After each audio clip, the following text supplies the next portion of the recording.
Well, howdy and a happy Monday out there to you at Pronto and Beyond. This is Matt again with some Monday motivation for you.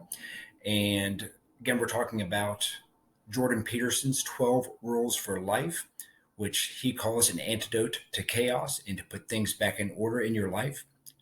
This week, we're talking about rule number nine. And rule number nine states that you should assume that the person you are listening to might know something you don't. Now, this sounds pretty obvious. I think most of us are familiar with TED Talks, lectures.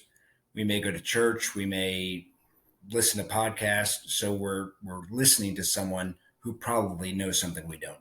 However, think about it in the context more of just a conversation. How well do you think you listen? I would argue that listening is something that you have to learn. You just don't come by it naturally. Do you typically listen ready to respond if you're in a conversation with someone? I'd also argue that it's one thing to know something and it's one thing to think something and it's one thing to believe something. Humans are basically wired to believe many of the things that we already believe. It's what we call confirmation bias, and you're welcome to look that up. I think it's a pretty interesting study. The things that typically fall into this category can be stuff like politics, religion, things along those lines.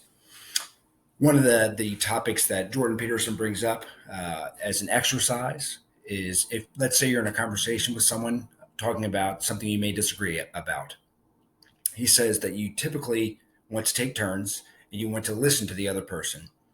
After you've listened to them state their position, their perspective, whatever it happens to be, you can then repeat back to them their position in your own words, with the one qualifier that you have to repeat it back to them until they're satisfied that you've repeated it back successfully.